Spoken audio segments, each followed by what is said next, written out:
Hello, hello, eWomen Network beloveds. I am here with my sister, Michelle Hibbert, and I say Hibbert because that's the way that Dr. Candace says her name, because she never says Hibbert, which is how I would say it. And so Dr. Candace invited Michelle into the network, and we are so, so, so delighted. So with that introduction, Michelle, please tell the world, tell our eWomen beloved sisters and a few misters, a little bit about you, the name of your business, etc. Yeah, no problem. Happy to be here. And thank you to Candace, because Candace has been trying her hardest to get me into this group for a while. And it finally kind of worked out. So I'm very thankful for her and her friendship. But yes, I am Michelle Hibbert. Even though people like to call my name differently. Originally from the UK, been in the US for it'll be 18 years actually next month or the month after. And my business, I am a transformational life coach. And just to kind of give you an information of why I became a life coach is because I'm a teacher by trade. So I love helping people. I love educating people, and I'm always wanting for people to be their best selves and to, live the life that they should live, that they deserve to live. But sometimes things can get in the way, and we just may need help because sometimes we get in our own ways. And I've been there and done that and got the t-shirt, so I know Yes, how it feels. yes, yes, yes. And in many ways, isn't every educator a transformational life coach?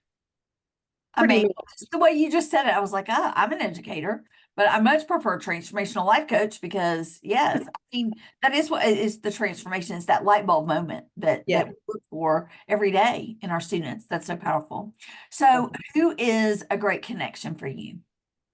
So a great connection for me would be a therapist. So, Okay. I love working hand in hand with therapists, because some therapists don't like to do the goal setting piece.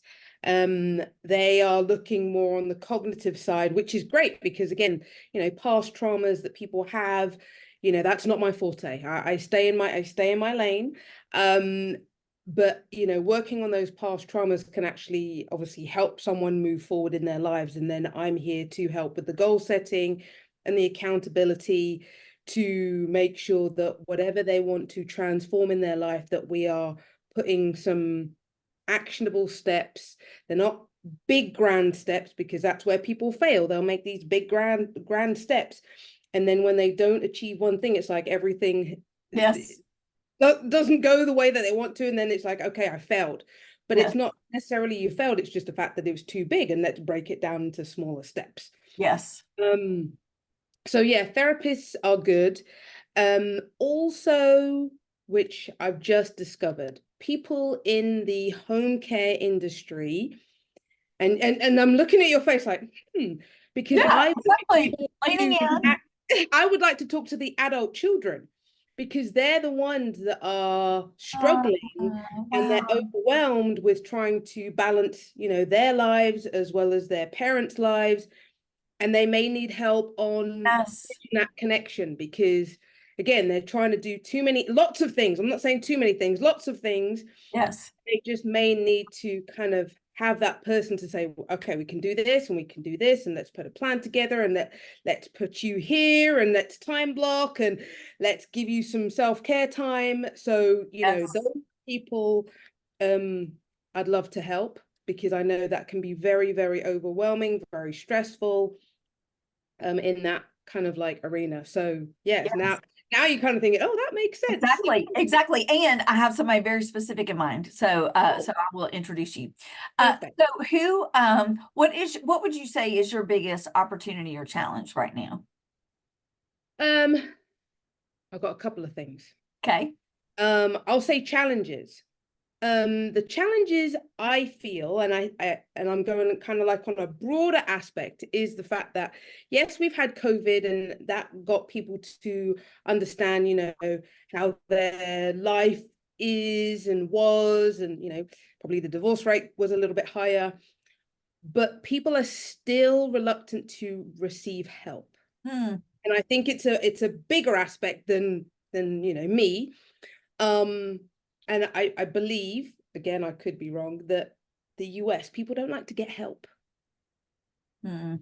I feel that, there are some people who are like, yes, I'm always going to get help. And I'm one of those people. I used to be like, oh, I could get help.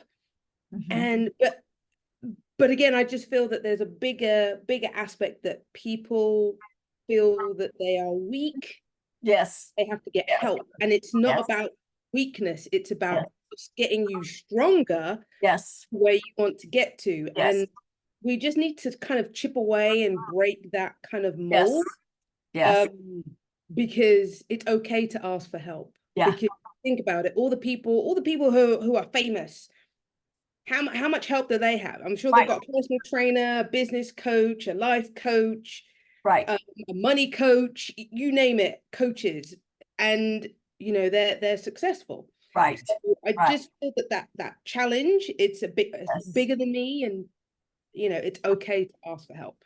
It You really is.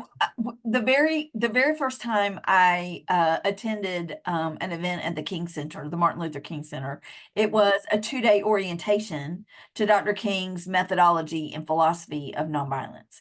And one of the things they talked about is this myth of independence. And I remember being like, because I was always taught to be independent. Do it on your own, pull yourself up by your own bootstraps. Of course, there are people that don't even have boots that were out there telling them to pull them up by their bootstraps. And so that beautiful idea of interconnection that, as Dr. King said, that I, Elizabeth, cannot be all I am to be until you, Michelle, are all you ought be, and vice versa.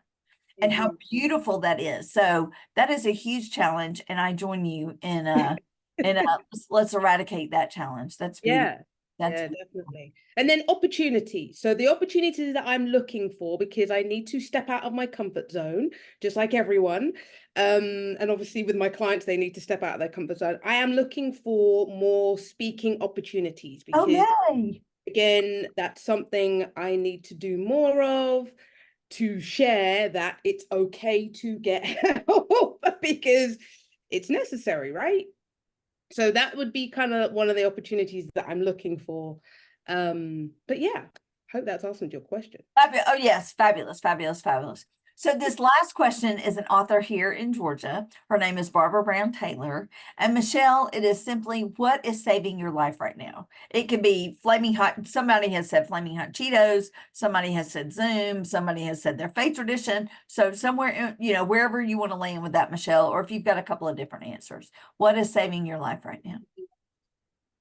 Um, what's saving my life? Exercising is Okay. saving my life. Having a good support network that are Yes. positive, because I can't deal with the negative. The sunshine. Oh my God. Yes. Getting back to London and seeing the rain and the drizzle and everything, I'm like, oh my gosh. Now what, this is the reason why I moved. So Yeah. sunshine, the fact that the sun is shining is like, brings happiness to my life. Um, and my family Yeah. and reading. Look, when I grew up, I was never the person who likes to read. Okay. I have started to read. I've realized I'm one of these people who has to listen to the book and have the book in my hand. Oh, I good. I Yes. didn't realize that because I get very distracted when Yeah. I have the book and I'm like, yeah. But then when I'm listening to it, I'm more focused and Yes. things go in. Yes. Who would have thought it at the, in your 40s, you could discover this about yourself. Yeah. Yeah. Yeah. Yeah. It's that multimodality. That's what we call about it. What we Yeah, how we call it in education yeah. is you're hearing it and you're seeing it and you're tracking. So yeah, I think that's beautiful. But why didn't one of my teachers tell me to do that Yeah. when I was younger? Yeah. Well, again, we didn't have, we didn't have iPods. I'm showing my age now. Let's let's continue. Yes, yes, yes, yes. Well, that is the end of our questions. And so I just want to welcome you into eWomen Network, welcome you into the Atlanta chapter, remind you that you're a member globally. And so if you're, in other countries and you want to attend, then you always attend at the member rate. And we are so, so, so, so delighted to have you, Michelle. Thank you. Thank you. I appreciate it. All right, eWomen beloveds, until next time, this is our Maximize Your Membership series. And be sure to welcome Michelle when you see her in person or online. Until next time, y'all, thank you. Bye-bye. Bye.